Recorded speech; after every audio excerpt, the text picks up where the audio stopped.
Hello out there, Dental Planet, Dental Globe.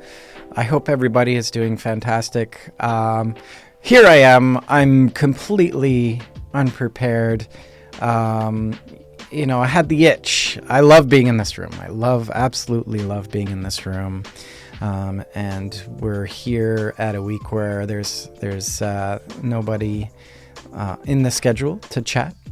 It's been a great start to the year. I've had 3 great guests. I've got another two coming on, and I'm talking to somebody else on Sunday. So I'll have 3 more guests coming up in the near future here. Rolling into PDC, we're flying through February here. It's wild how fast time goes. Crazy. I hope everybody's here. Let's start the show by this. It's Friday. Let's take a deep breath. There's the world is twisted up right now, and I feel it. Admittedly, in conversations with people, they're like, "Marc, you gotta let it go a little bit, man. You're getting too." I have a very hard time just not caring, that's not how I'm wired. And my need to know. There's so many stories to follow out there right now, and how things are all twisted up. There's lots of things being revealed, and what I don't like about it is there's so many great people that obviously, when we talk about politics and religion and anything beliefs, it's a touchy subject.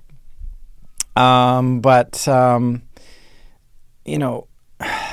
think we all need to kind of zoom out here, and, as this storyline unfolds, I think here I am getting, let's get really deep and philosophical to start this one off. And whatever, it's a dental podcast, but I'm solo today, and I'm just we're going to dive, I want to dive into sort of the history. I want to dive into, I've been doing this for 5 years now, and it's been so much fun. I've learned a ton. I want to share some of that. But first, let's start here. We all need to just get along. We do.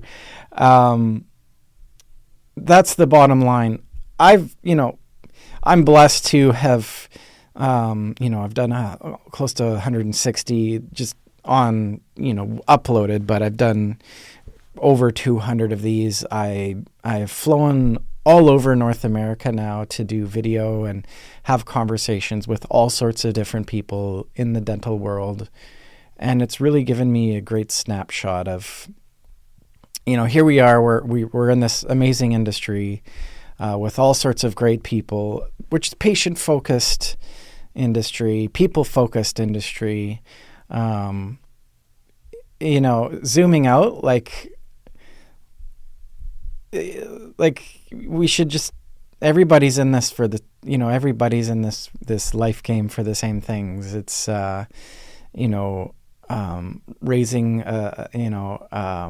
families, and whether that's and everybody's goals and visions are different, but when you boil everything down, how finite our time is, when you consider that, everything else kind of melts away, and what's important really kind of starts to shine. And that really is the people and the the future, especially when we talk about all these people doing great things in technology and driving the industry forward. It's as you see these veteran folks come to retirement, they're all the ones that have had a deep and enriching career are the ones that I've seen now in a position to now give back.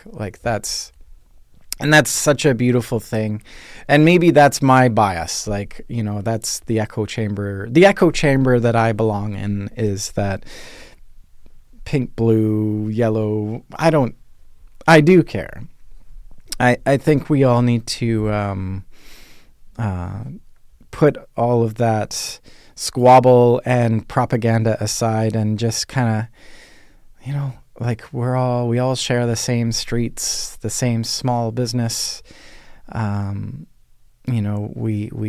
all, we're here together, so that's the philosophical start to all of this. And that's what I've gained. That has been my bias growing up as, a non-judgmental, open-minded individual that respects everybody as who they are, and regardless of their race, creed, culture. Being born and raised in Vancouver, BC has been, a luxury, I would say, in that just my upbringing and thinking back in time and how lucky I am to have gone into different cultures, homes, and all my Indo-Canadian friends and all my the Koreans, how lovely is it when we can just put all the very superficial things aside and just embrace each other with open arms and being that I have an open mind, it's been lovely just being in at a buddy's home and mom's making sure that that I've got enough to eat or whatever. It's that's the special stuff. And I think I think what ruins it is the agendas of I don't know, I don't want to dive too deep into it, but let's just all get along first and foremost. That's what I've learned through this journey. The folks that are successful typically they're not in their own little box doing their thing. And the ones that are lonely, and they're not, and they're missing out. There's a great community out there, and I know that, the industry itself, I see, the clinics that I go through and how isolated some of them are. But you're not alone out there. Everybody's going through it. It's a really interesting time. It's a fast evolving time is what I've learned too. There's so many new things coming down the pipeline.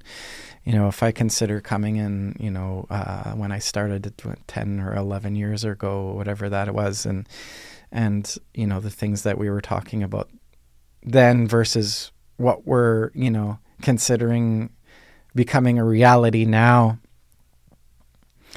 It's wild.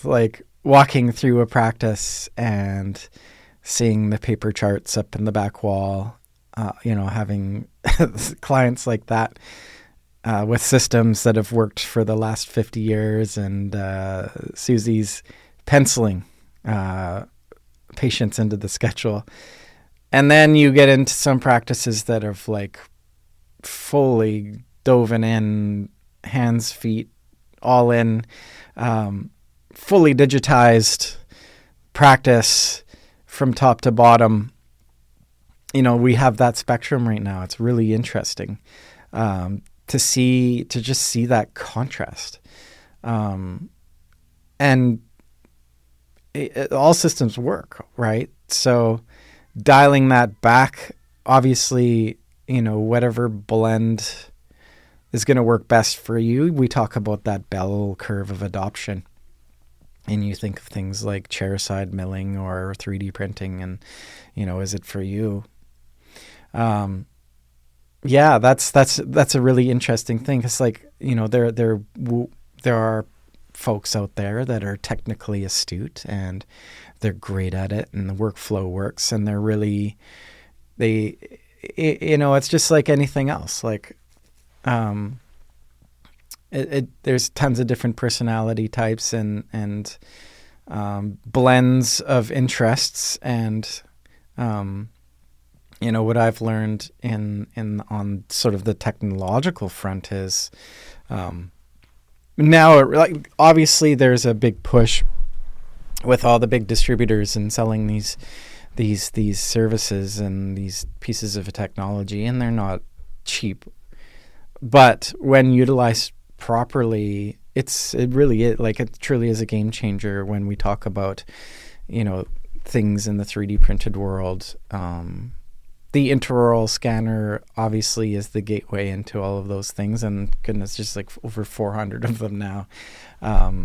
Which one works best for you is truly, obviously it's not like the taking the digital impression is just one, it's becoming one very kind of small aspect of that. And if that's what you want to do, is just take digital impressions, there's scanners that are great just for that. But you look at the software that's running alongside some of these scanners now, and we're, taking these 3D images and then coupling them with a CBCT scan and designing, it's wild, what's available. And, even outside of just the specialty, a GP practice, having a CBCT in practice is a game changer. Obviously it's eyeballs. You're being able to see things and rotate and flip around, and what does that mean for a patient too? Like, that's a pretty impactful presentation, and a great investment for your delivering more predictable care, right? So the technology has always come up in conversation in pretty much every single episode, and that's been really interesting in hearing what varying things work and how people, some folks are kind of standoffish about it, and it's not for them, and it's up to the individual. But truly, when we talk about going down that route, obviously there's tons of continued education and things that folks can utilize out there on all sorts of fronts.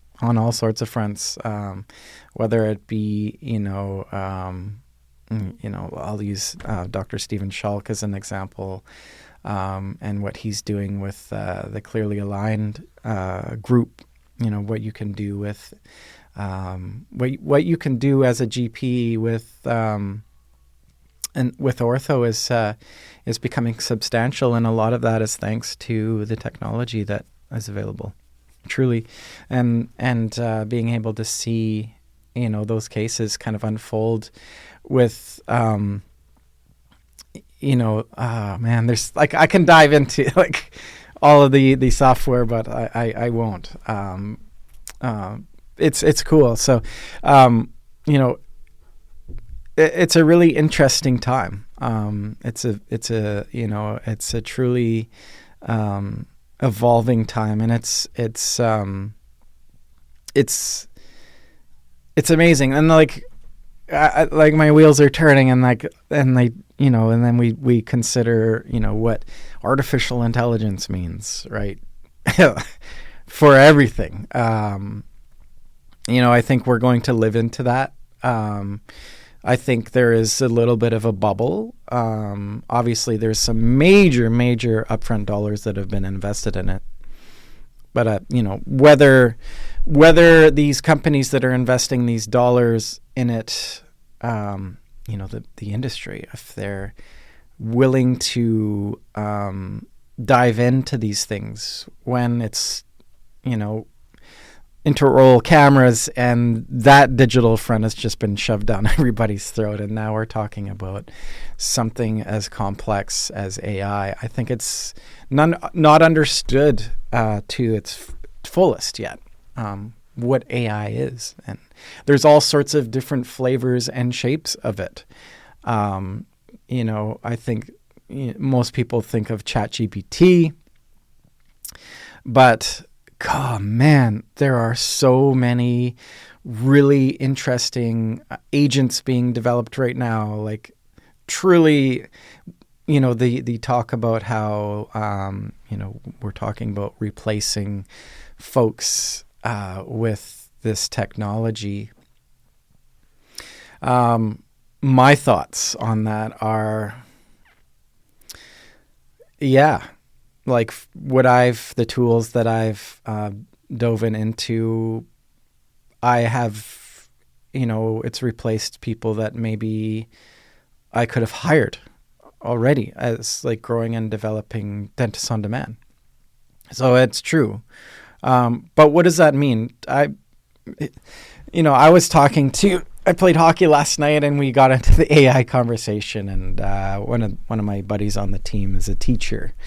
And they had a meeting with, it was like one of these Pro D Day sessions where I think there was like 120 teachers in the room. And the question was asked to the room, are they for AI or against it? And out of the room of 120 folks, only 3 people raised their hands being for it. My problem with that is that, yes, like, we don't want to take away these fundamental, foundational learnings. But I use the example of, dental school, right? These young, great, talented dentists are coming out of school, but I feel like they're being left behind on the technology that's available, this digital technology, and what, you know, the workflows and everything that are involved in that. I don't think that, you know, I've heard some noise that's getting better, but I feel like education is not keeping up with everything. So these 3 teachers raised their hand being for it, and my buddy was for it. Him and I are like, we sit and chat about this in the locker room over a beer. That's our locker room chat, says AI. You know, I whether you are for or against it, it's here. There's significant amount of dollars being invested in it. We're seeing it being implemented throughout the dental industry, like in technology, and there's great softwares out there that are utilizing it now, and especially in diagnostics. It's some really cool new solutions on that front. Like, I think if you haven't already, you should be looking into which. There's a bunch out there already, like DigiCat and Pearl AI, just to name a couple. You know, at the end of the day, if it's, you know, perhaps taking that image and circling things that you should be aware of, or, you know, the human eye, right? Like the human eye, we see 0.0035% of the electromagnetic spectrum. Like, the X-ray exists because it changes that visual spectrum to what we can see. Now, if we have a computer software that's diving in and aiding us in the task of seeing things, like, we're talking about cancers being discovered before they become a threat. Like, this is where it's really cool.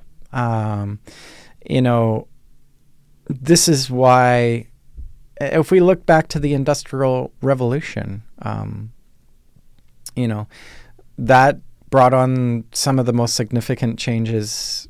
And, there was books written about, like, The Lord of the Rings is a story about the about the industry coming in and into nature and ruining everything. Maybe it has. maybe that was our first mistake. But there's nobody on an assembly line, right? That's the jobs are, we go and do more higher value things. And at the end of the day, maybe what a great goal that, what time savings this technology gives us, so that we can spend more time doing, hopefully not more goddamn work, but hopefully more of the things that we love, or more research into expanding the field further. Why is it that maybe it's an instinctual thing to always fear? But, obviously there are menacing and vile creatures out there using these things for evil. And that's a whole other story. Wow. I wanted to talk about the history of doing this podcast, but I guess I kind of am. Like, this is the things that I've thought about after having all these great conversations, when I zoom out and just think about everything. The world doesn't stop for anyone. Things continue to move forward, and the folks that are having the most fun and the most success are the ones that are embracing everything. And when we kind of look at sort of the human side of things, like, that's the clinics that are having the most success out there. And this is like from several consultants and marketers and solutions providers of the practice.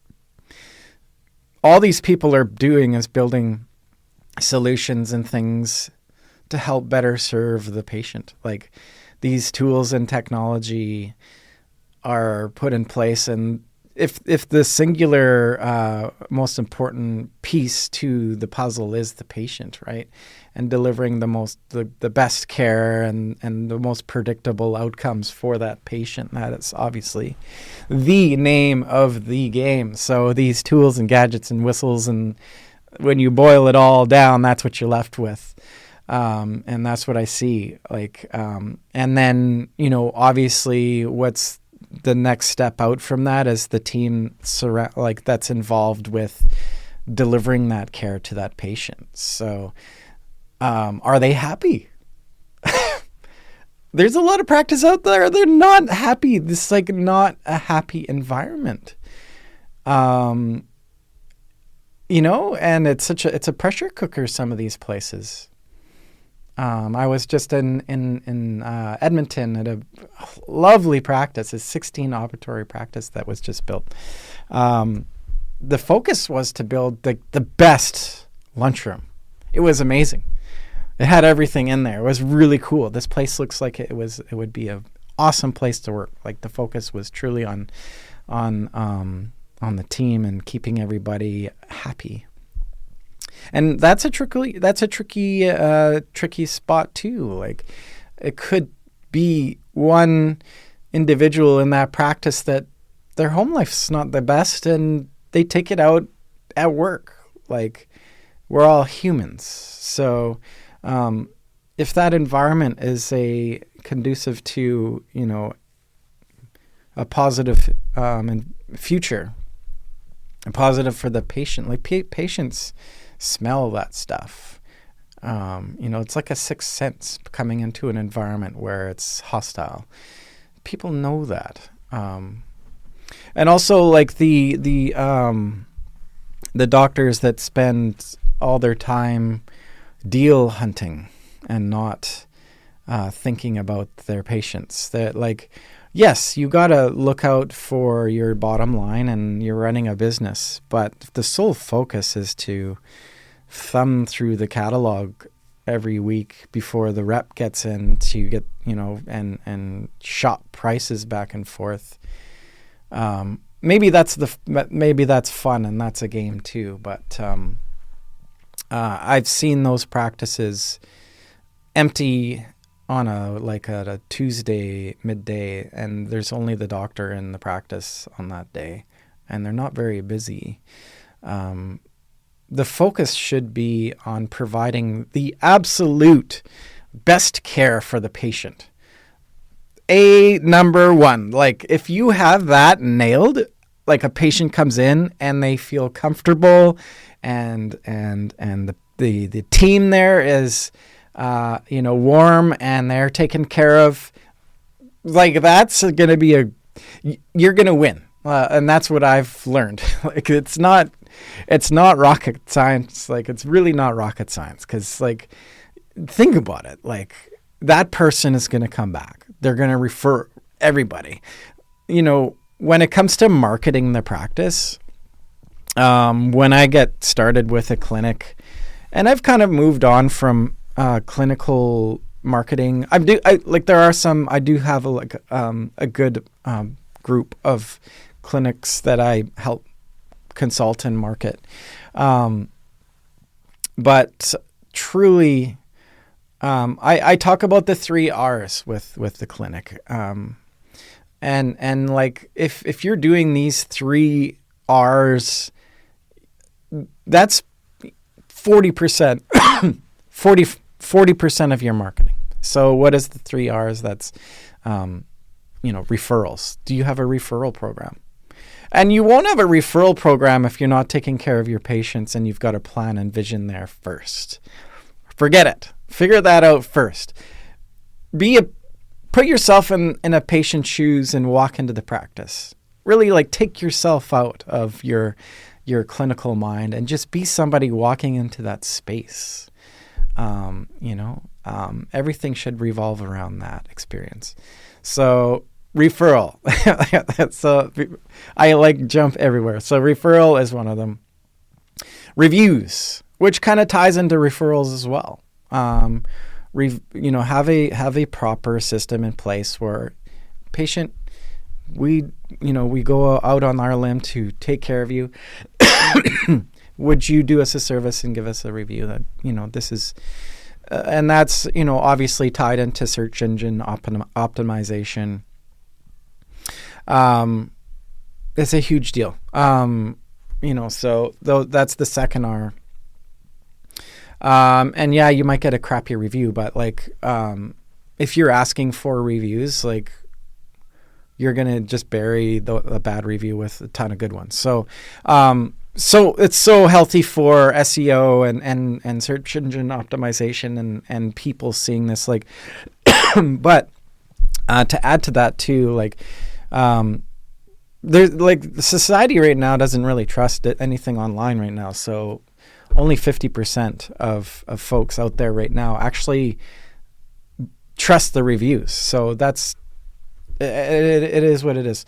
And the third one is recall. What system do you have in place to pre-book that patient for their next hygiene while they're in the chair, or whatever that might be, we talked about the softwares, and if you want to invest in something on the front end, it pays for itself. A good recall system will pay for itself. Full stop. Get that sorted out. And that's, tied into empowering your front end team, because the front end team of the practice it truly is those folks have so much on their hands, and I think they're the most overlooked people in the practice, and arguably they are the most important cog of the business. They are the sales engine of the business, and I know that's a dirty word in the medical world is sales and that, and don't think of sales in terms of the used car dealership guy. Think of it in terms of a concierge of bringing somebody into your practice. Like the more people that come into the practice, if you're doing the right thing and having, options for treatment that serve the patient,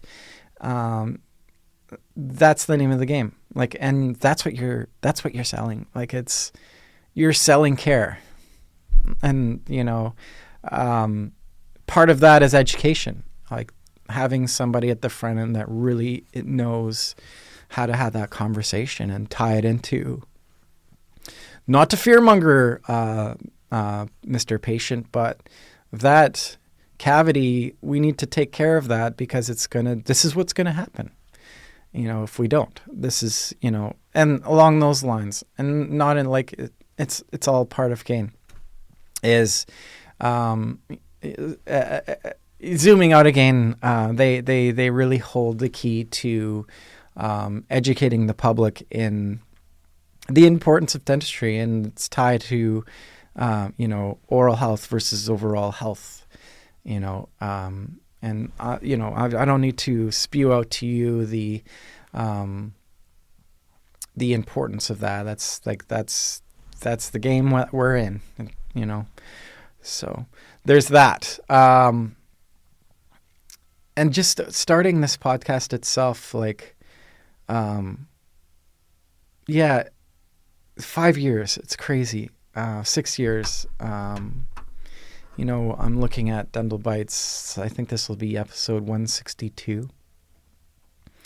I've had so many, I have too many favorites to count. I've got so much more to oh my goodness. I'm sure there's so much that I'm missing. I could do a whole series on this. But if anything, what I'm trying to say here, and all of it, the most important part is it's a people business.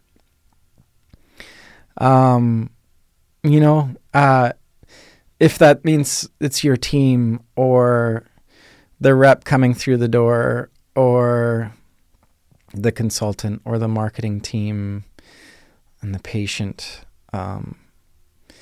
I think if the focus is on the people, that's a winning game. There's tons of interesting things going on right now with production and making sure, it's a business. It's a business. But the clinicians out there that are truly kicking fucking ass right now are the ones that have taken all the CE. They have some pretty cool technology that inspires them to do cooler dentistry and immerse themselves into it even deeper. They've invested in themselves. They've also found time to invest in their team, and focusing on their well-being, so that they can come and support. And also having outside help come in too, finding a trusted marketing team or consultant to help them see the vision. Because you guys are chairside. You're doing your thing. So if you can surround yourself with folks that have those corners of the business covered, you're going to do good. And if the sole singular focus is to bring somebody into the practice and it's a highly anxious time, and make them feel good about it and make them understand why they're paying what they're paying on with their care, it's a winning strategy. And then, progressing through your career and then giving back, be a mentor or find a good mentor.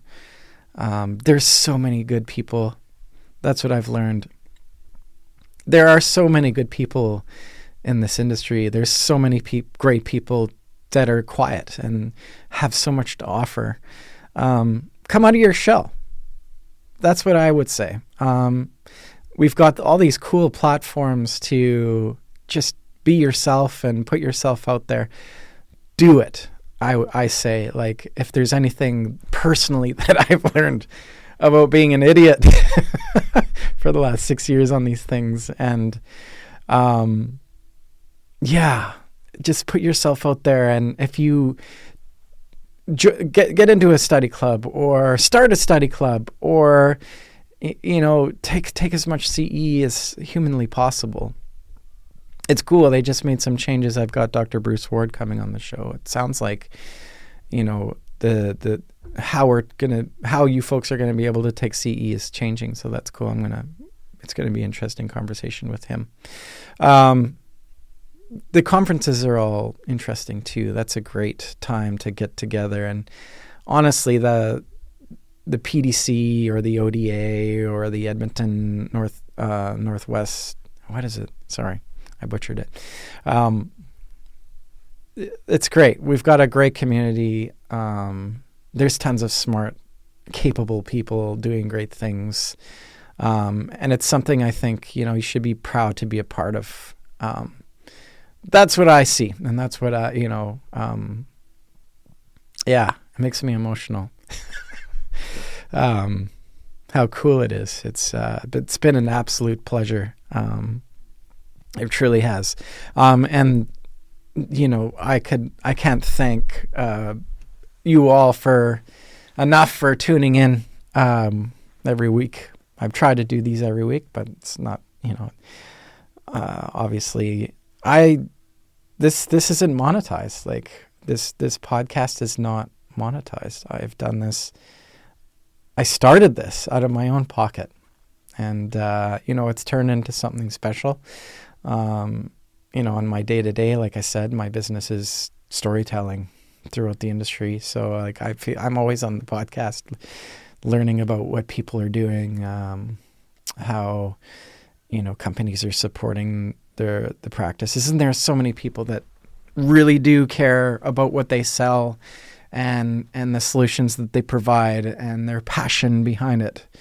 It's really cool. And I don't think this industry pushes forward without those people, the research and development that goes in behind it, and the opportunity and to progress this industry forward with cool pieces of technology and solutions. It's a cool time to be alive. It truly is. It really is, with everything. And there's so many things to wrap your head around and understand, and it's endless. It truly is endless. Like I've created a podcast on getting to the bottom of it. But where are we at now? We're at 40 minutes. It goes by. I can ramble by myself. That's what I've learned. Thank you. I truly am extremely grateful to be, this tiny little part, this tiny little voice out here in Vancouver, BC, with having conversations with people around the globe. It's great. Again, I could do a whole series on what I've learned, and maybe I should put a little course together on, on the do's and don'ts. But, truly, if you have the people thing figured out, you're on the first. That's the right track. Everything else is just like fluff on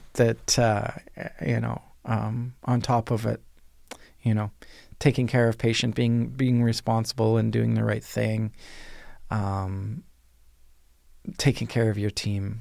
And then, us folks that are out in the periphery, supporting the practice, like we need to do the proper thing too, and understanding that the dental industry it's a tough game. Like it really is. It's the stress that's involved and the sacrifice. That should be mentioned and respected. And I hope I convey that to the community. And that's it. Let's leave it at that. We'll leave it at that. Thank you for tuning in, and we'll see you on the next one.